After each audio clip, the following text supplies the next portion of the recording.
Hello, welcome to Jason the Old Millennial. My name is Jason, speaking to you here in my basement in the great state of Kansas.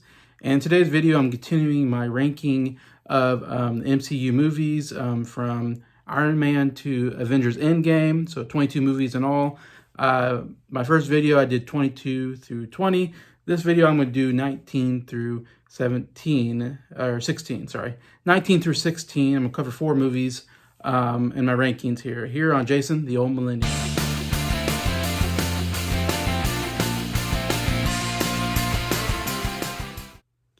Hello, everybody. Hope everybody's doing well here on a Wednesday afternoon, late afternoon, early evening time period. And just want to say tonight at 8 p.m. Central Standard Time, my time, I'm going to be on Jacob Martin's channel, just called Jacob Martin.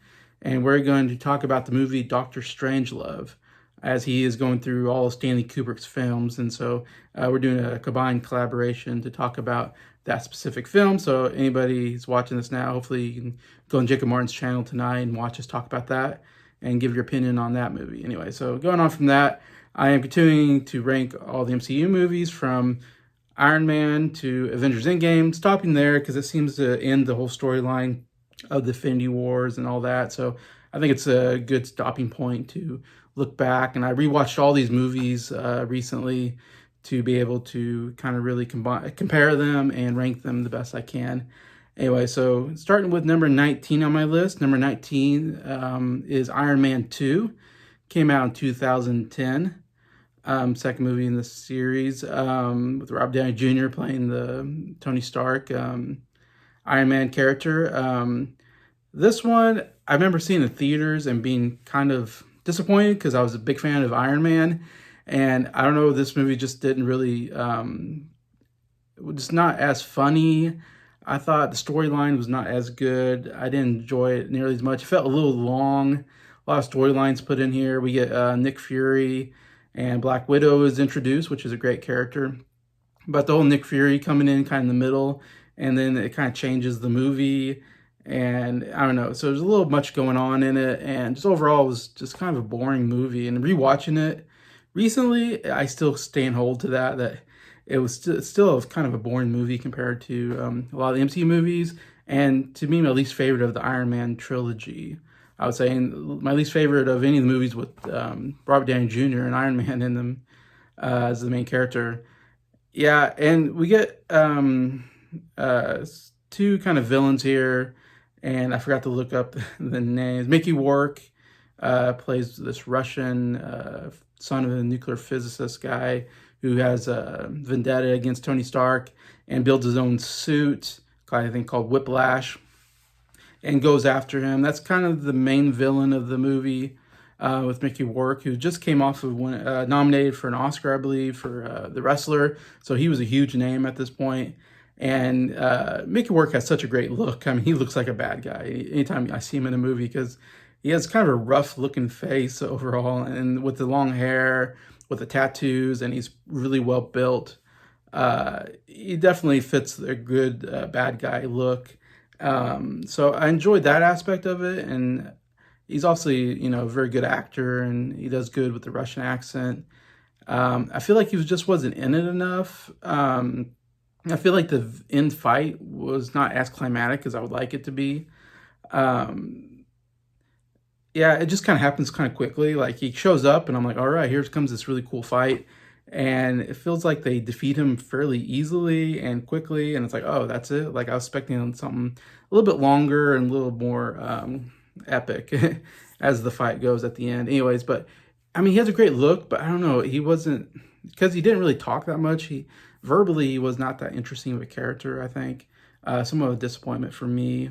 The other bad guy, now I'm forgetting his name, Sam something, and he plays Hammer, who is kind of a Tony Stark-like character who builds weapons and sells them to the government, or government hires him to build weapons for him, just like Tony Stark does with his industry. But this guy's named Hammer, and he's not as good as Tony Stark, obviously, and so it's kind of a joke that he's just kind of incompetent somewhat at the job, and Tony Stark and him have kind of a rivalry, except for Tony Stark is just so much better than him, so he kind of just makes fun of him as this guy who's an incompetent idiot kind of thing. I think it's Justin Hammer is his name, and I'm forgetting the name of the actor now. I love the actor that plays him, Sam something, and he does a really good performance, I think, and at this point he's really starting to get really good roles and becoming one of my favorite actors out there. And he actually is pretty good. He's more the verbal bad guy, kind of running the scenes behind the scenes because he's super rich, and he does a really good job with the character. And I actually enjoyed him quite a bit. And he goes to jail at the end. We never see him in another movie. I'm like, why don't they ever bring back Justin Hammer? Like, he'd be a good villain to bring back in another TV show or movie. And I haven't heard any talks of it. Maybe he doesn't want to come back or whatever. Anyways, but yeah, he'd be a great another bad guy to come in. But yeah, overall, it was just kind of a mess of a movie, I felt like, and just I didn't like the whole Tony Stark storyline of he's like dying and he's kind of trying to find a cure, but and so he's giving up kind of his company and he's kind of going downhill. And the scene at the party where he's in the Iron Man suit and he's drunk, like, I hate that scene. I thought it was just a really cringe-worthy scene. And then you bring in Rhodey comes in and they get in a fight. I don't know. I just really did not like that scene at all. And just overall, just it was a cringy type scene, and kind of it was some of the reason why I thought this was not a very well-made movie compared to the first one. Anyway, so that's why I got Iron Man 2 at number 19. Number 18, I have Captain America, the First Avenger, which came out in 2011. The first Captain America movie, we get to see Chris Evans as this character, Steve Rogers. And Captain America is one of my favorite characters throughout the MCU. But I thought this was a total misstep, this first movie. It deals with him in World War II era. Like I says, he's the first Avenger. He gets the superhuman serum thing, and interesting. The special effects are pretty good because we see Chris Evans as a small, skinny guy, very realistic looking, and then we get to see him transform into who's Chris Evans, is pretty buff guy, and so I thought that was kind of interesting. But yeah, of course, it's an origin story. Origin stories have some struggles because you have to go through the part where they're not superhero, and we have to go through their struggles before they become a superhero. The whole time we're just waiting for them to become a superhero, because that's the interesting part of the movie, seeing them do the action fight scenes as the hero with the powers. Anyway, so I do think the first half of the movie is a little boring, seeing him go through training camp and all this and all that. I don't know. I just find it, again, be kind of a boring movie overall. There's no real great action sequence, I thought, in the whole movie. I like that they have his nemesis, Red Skull. That's always, as I've known, is like his main nemesis. And we never get him again, which is kind of sad that we only get him a little bit in this movie. And that'd be a great character to come back or something. And we've seen him a little bit in the other movies, but it's kind of a great character that kind of we don't see enough of, I think, of a villain character. But yeah, I don't know. I can't say much except I was just really bored with the movie. And the other movies are much higher on my list. I think the movie series gets better. They get a different director. The brothers continue on the series, and it becomes a much better, and action gets a lot better anyways. And it's a great character. It's just not a very good first movie for him, in my opinion. So that's Captain America, the First Avenger, at number 18 on my list. Number 17 on my list is Doctor Strange, which came out in 2016. With Benedict Cumberbatch playing the main character. We just got a second movie this last year, Doctor Strange, Multiverse of Madness, which I liked a little bit better than this one. When I saw it in the theaters, I think that one of the first scenes where they go into the mirror world, I love the mirror world is really cool, the special effects and how everything goes upside down and everything's distorted. I thought a lot of that action sequences are very well done. From there, I don't know, there's never a really good action sequence I enjoyed that much afterwards. I'm not a big fan of the character Doctor Strange. I think he gets a little bit better with the Avenger movies. The second Doctor Strange is a little bit more interesting of a character, I think. And Benedict Cumberbatch is a really good actor. He's an actor I really enjoy watching. So it was good casting. I really like that.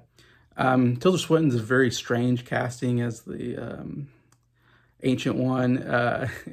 It's it's very off-putting seeing her in those scenes. Though she's a very good actress, she's a little strange looking, and it just doesn't make sense to have this white woman as the Ancient One. It should be an Asian person, but they switched out those roles to please China, I believe. So I always didn't like that. There's some strange.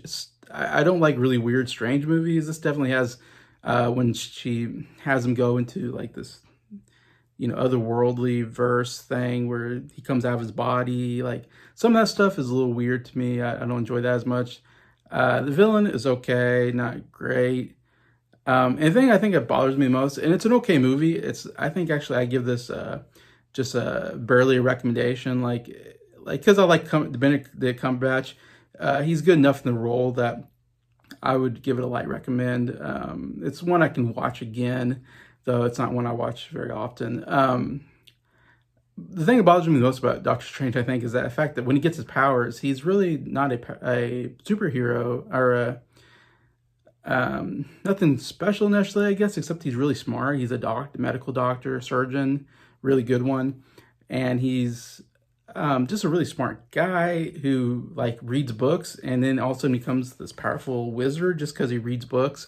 And I don't know, I always felt like, what, like, okay, because he really knows nothing, and then just by reading, he all of a sudden can kind of do some magic, and he's not very powerful in this one. Man, when you get to the next, I don't know, next time we see him, he's like really advanced. I mean, it's crazy how far he's advanced from this movie into the, I don't know, Thor Ragnarok or whatever. He comes up next. He's just a really, really powerful character, like one of the most powerful characters, I think, in MCU. And it's like, how does he become that powerful just because he's good at reading? I don't know. That seems a little weak to me as a plot line of how he becomes a superhero. And maybe that's just me, but I always thought that was strange. No pun intended. But yeah, it's just an okay movie. I put here at number 17, Doctor Strange. Number 16, I have Ant-Man. It came out in 2015. This is the last movie I'll talk about on this video. Ant-Man, when I saw it in the movie theater, I thought it was by far the worst MCU movie I saw at that point. I thought Ant-Man, his powers are just not that interesting. He can shrink himself and he can talk to ants. It's like, I remember watching that going, this is like the weakest superhero, powers or plot line I've ever seen. I don't know. Always felt it was kind of boring. The action was not that well done or not that interesting to me. This was pretty much the last on my list for a long time. This was like my least favorite MCU movie. Rewatching it again, I actually kind of enjoyed it a little bit more. It went up quite a bit. I say quite a bit. It's still at number 16 on my 22 movies. Because the humor does work a little while rewatching it. Of course, Paul Rudd is a very funny actor, and he's a really great comedic actor, and I really enjoy him. Any movies he's in, I usually enjoy what he does. So I'm a big Paul Rudd fan, so I was really happy to see him, get a big movie role like this, Ant-Man. Of course, if you don't know about Paul Rudd, he's went to Kansas University, which is in the state of Kansas, where I'm from, and I'm a big fan of KU basketball. So he's a big supporter of KU basketball, and he's also a big KC Chiefs fan, and I'm a big Kansas City Chiefs fan. So that kind of makes me a little bit biased towards him. I really like to support him as much as I can. But yeah, so he definitely makes the movie better than I think it really is, and the character is one of my least favorite characters, I think, out of the MCU, just because of his powers. I think he gets more interesting, like in Captain America: Civil War. I think I enjoy his role as a smaller role in that more than when he's the lead. I don't know. I just don't think he's a great lead character necessarily, though I do like Paul Rudd in it. And the bad guy, though I enjoyed the actor quite a bit, I didn't think it was the best bad guy I've seen in the MCU. It was okay. His whole getting his powers, I don't know, just really kind of boring, and I was just kind of like done with the movie. But like I said, I give it a light recommend, actually. I went from a strong not recommend to a light recommend just by rewatching it, going, yeah, there's some humorous parts to it, and I really like Paul Rudd. So it made me go, I can watch this movie again if need be. of course, saying this, Ant-Man 3 is going to be coming out next year, Quantumanium, and the trailers look really good, so I'm kind of like, I think I might see it. At first, I'm like, oh, another Ant-Man movie. I'm not the biggest Ant-Man fan, but like it looked pretty interesting, so I might check it out just because of that. But yeah, so yeah, definitely a middle of the road movie for me. But at number 16, I have Ant-Man. I think a lot of people like this movie a lot better than I do. Just not one of my favorites anyway. So, yeah, so that's 19 through 16 on my list. So feel free to comment. What do you think? Where are these movies on your list? Are they higher, lower? Love to read the comments. And just again, see me tonight on Jacob Martin's channel as we talk about Doctor Strangelove. Really enjoy everybody, or appreciate everybody supporting it.